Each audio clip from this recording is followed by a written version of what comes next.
When we picture Imperial Russia, we picture the grandeur of St. Petersburg, the vast empire, and the iconic onion domes. And at the heart of its golden age, we picture her, Catherine the Great, the most powerful and celebrated woman in Russian history. But what if I told you she wasn't Russian at all, that she had no legitimate claim to the throne? This is the story of a minor German princess named Sophie, an outsider who was sent to Russia as a political pawn, but who ended up overthrowing her own husband to steal an empire. This is the code of Catherine the Great. Her story begins in 1729 in a small, obscure German principality. She was born Sophie von Anhalt-Zerbst, a princess with a title but no real power or wealth. She was intelligent, ambitious, but ultimately just another pawn on the chessboard of European royalty. Her great opportunity came when Empress Elizabeth of Russia, a formidable ruler in her own right, was searching for a suitable bride for her nephew and heir, the deeply troubled and immature Peter. Sophie was chosen not for her beauty or wealth, but for her minor status, believing she would be quiet, grateful, and easy to control. They were wrong. From the moment she arrived in Russia, the teenage Sophie began a meticulous transformation. This was her first code: adaptation for survival, and ultimately for conquest. While her husband Peter openly despised Russia, clinging to his German heritage and playing with toy soldiers, Sophie did the exact opposite. She threw herself into becoming Russian. She stayed up all night, often barefoot in the freezing cold, to master the complex Russian language. She converted from Lutheranism to Russian Orthodoxy, adopting her new name, Catherine, or Yekaterina. She courted the military, charmed the clergy. When Empress Elizabeth finally died, Peter III ascended to the throne, and his 6-month reign was a catastrophic failure. He immediately alienated the two most powerful groups in the empire: the military, by pulling out of a war he was winning against his idol, Frederick the Great of Prussia, and the church, by trying to reform its ancient rituals. He had made himself hated by everyone except his wife. This was the moment Catherine had been preparing for her entire adult life. It was a coup, plain and simple, and she was the architect. In July 1762, with Peter out of the city, Catherine, dressed in the uniform of an elite guard regiment, rode to the barracks and appealed directly to the soldiers. Aided by her lover Grigory Orlov and his brothers, the army immediately swore allegiance to her, not to their rightful emperor. She marched on St. Petersburg, had herself declared Empress of All Russia, and had Peter arrested.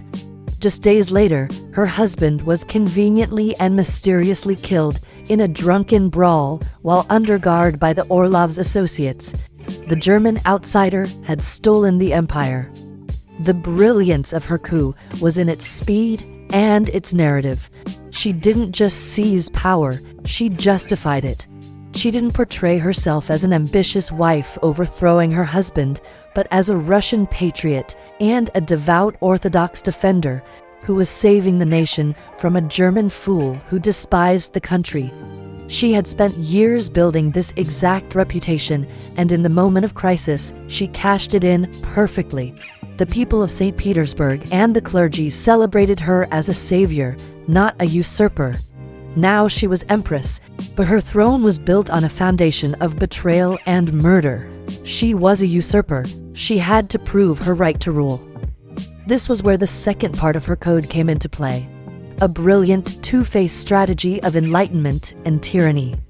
On one hand, Catherine projected the image of a philosopher queen. She corresponded passionately with the great minds of the European Enlightenment, like Voltaire and Diderot, buying their libraries and championing their ideas of art, science, and reason. She famously founded the Hermitage Museum, originally her personal collection, which would grow to become one of the greatest art collections in the world. She implemented educational reforms and attempted to create a new logical legal code for Russia. This was her soft power, a way to present herself to Europe not as a barbarian usurper, but as a modern, sophisticated, and enlightened monarch.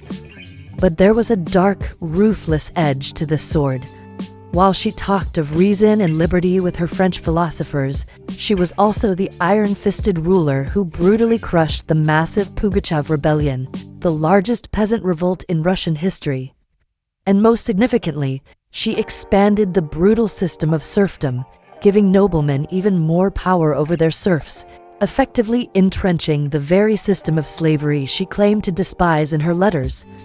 Her code was pragmatic. She would be an enlightened despot, but she would be a despot first. Her ambition was not just internal, it was global. She waged 2 devastatingly successful wars against the Ottoman Empire, expanding Russia's borders south, annexing the Crimea, and securing Russia's long-dreamed-of access to the Black Sea.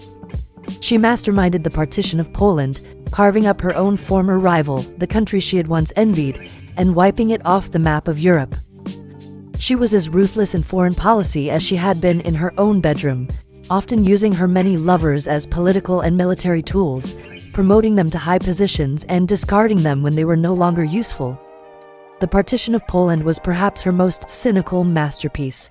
She, a German who had stolen Russia, now collaborated with Prussia and Austria to dismember the Polish-Lithuanian Commonwealth, a once great power that had failed to modernize. It was a cold, calculated move that removed a rival, expanded her empire, and demonstrated her utter dominance over Eastern Europe. It was the ultimate act of a ruler who operated purely on the principles of power, not sentiment. Her reign also saw significant cultural achievements beyond the Hermitage. She established the Smolny Institute, Russia's first state-financed educational institution for women. She patronized writers and artists, and even wrote plays and memoirs herself. This dedication to culture reinforced her image as an enlightened monarch, masking the autocratic reality of her rule and further solidifying her legitimacy both at home and abroad. It was a masterful performance of soft power. She ruled for 34 years, longer than any other female ruler in Russian history. The minor German princess who arrived with nothing had transformed herself into Catherine the Great. Her code was a complex mixture of ruthless ambition, brilliant political calculation, and a genuine passion for culture and ideas.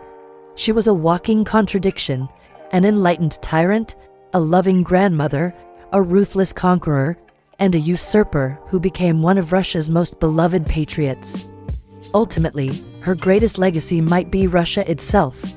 She inherited a large but backward empire and left behind a true global superpower, feared and respected across Europe. She expanded its borders, modernized its administration to a degree, and elevated its cultural standing immeasurably. While her methods were often brutal and her personal life scandalous, her impact on the trajectory of Russian history is undeniable. She didn't just rule Russia, she defined it for an entire era. She didn't just steal an empire, she remade it in her own image. And that is the architecture of the ambition of Catherine the Great. Remember, history is more than a story, it's a code, and there is always another layer to decrypt. Subscribe and continue the investigation with us.